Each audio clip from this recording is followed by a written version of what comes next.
Welcome. My name is Colleen Tauke and I'm the sewing specialist here at Fons & Porter. In this Quilting Quickly tutorial, I'm going to show you how to put together the blocks for the quilt called spinning pinwheels. If you'd like to purchase this pattern, please visit our website. What we're going to be using today is 5-inch pre-cut squares. So we have a variety of 1930s prints that you can see behind me here, and I have some here on the Sewing Center. We're using a white background, which is very traditional to use with the reproduction 1930s. And then there also is yardage of a green and a yellow that you can see as the blocks come together, make those 4 pointed stars or kind of a circular effect to the outer edge of our quilt. So for the instructions, we're going to be using these 5-inch pre-cut squares in the triangles that are in the center of our spinning pinwheel. And our instructions will tell you to cut to the various sizes. Everything's oversized because this is paper foundation pieced, which I'll show you here as the paper on the back. It needs to be removed before the blocks are then put into the quilt. But what we're going to do is show you how to create these different angles and shapes. So you're going to print out the required number onto paper, and you can use a lighter grade printing paper, and they're even color coded here to help you kind of keep organized so that the yellow is where the yellow piece is here. Green gives you the hint so you know where these can be varied in any of the 1930s prints.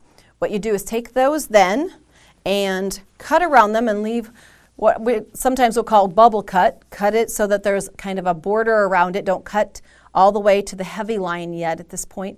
That's going to be your final trim to make each of these units before you put them together. So we're starting with pieces like this.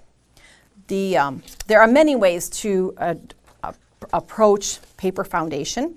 The one that I like to show is that we're going to go in and we're going to crease along each of the dotted lines between sections 1, 2, 3, 4. Each of them is numbered, and that's going to be the order in which we put the fabrics onto the paper. But by creasing them on the dotted lines, it will make it easier for the paper to come away later. It kind of weakens the paper right along that line. So what I'm doing is giving a nice crease along each of those spaces between the numbered portions, and go down through all your papers and do that. I kind of like to stay in the zone and just do all of that at the beginning and then start to build onto those foundations. Now remember, I said we're going to be cutting a variety of those yellow and green little bars that go here. They're oversized. We're going to cut also some different size pieces of white background to be used there, and then those pre-cuts can be 5-inch squares can be used in those large triangles. So what we need to do is, at the very beginning, we're going to go ahead and, let's see, we'll do this piece. Let's start with the one with the pink on it. There's the back side. You can see all those fabrics hanging off the edge. It's pieced correctly. It's not trimmed yet at this point. So we do have a very unusual shape at the very beginning, and we want the pieces to fall off the edge, to be large and oversized, so we can have a very precise cut at the very end, and that's what makes this kind of a sweet method to create what would otherwise be a very complicated design. So what we're going to be doing is taking a piece of the white, and we're going to start. I've got mine a bit oversized so I can't miss when I'm showing it to you, but it's going to go under piece number 1. And so we're going to be building our entire block piece out here. We're going to lay it on to the white fabric. I'm actually even going to fold it back on that line where we kind of weakened it, the paper. I'm going to leave about a 1/4 inch seam of fabric sticking out there.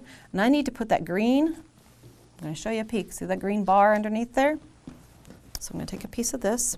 We do have Sew Easies, which are technique videos available if you've never done paper foundation before, and it will walk you through another example of doing paper foundation.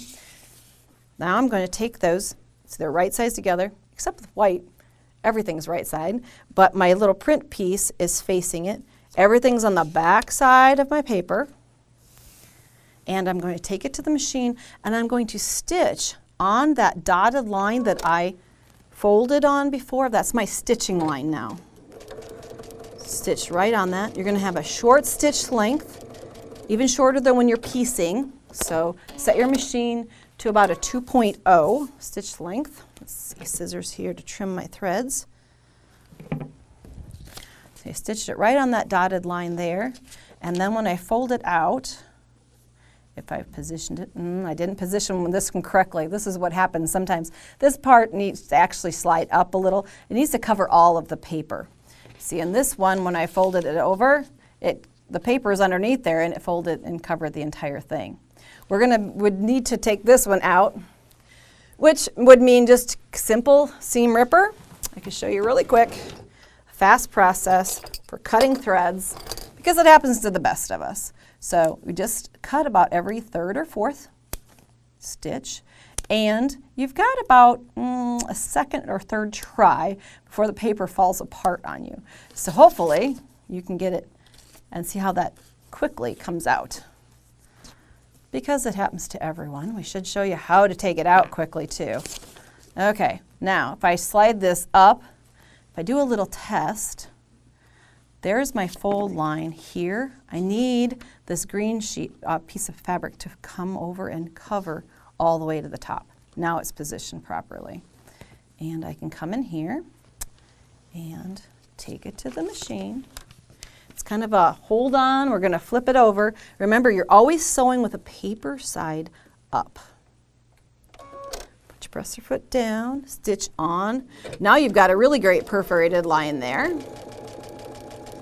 And stitch across. Let's see if I can get it right this time.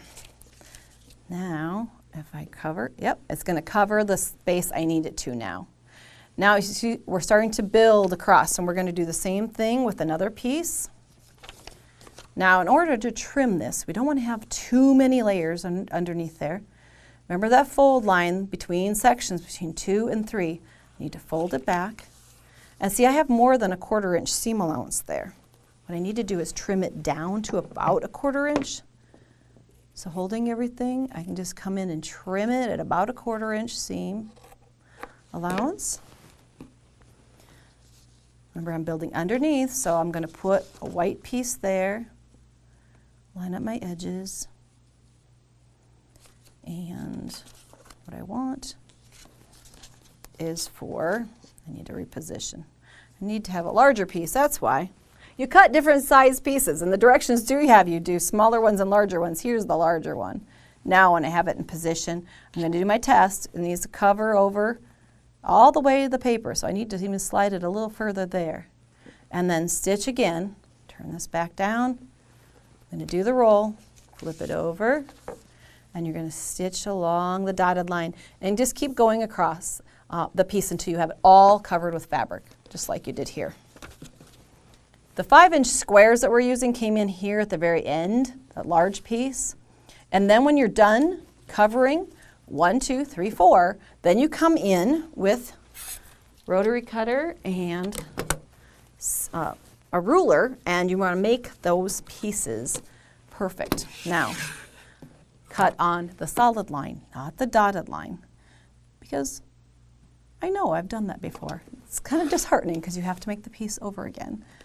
So trim all those pieces away. You're going to make these wonderful sized triangles that will all fit together and create the interior pinwheel. When you get done with a project like this, you probably want to replace the rotary blade in your cutter and the needle in your sewing machine, because dealing with all that paper does dull the tip a bit. Now I have the perfect shape like this. You create the opposite side of it like this. And if I lay it in here and pull over my sample block, you can see that this is the corner right here. Now, put the right sides together, stitch on the dotted line there, and then press it open. Got one already done. So I stitched on that dotted line on the long diagonal.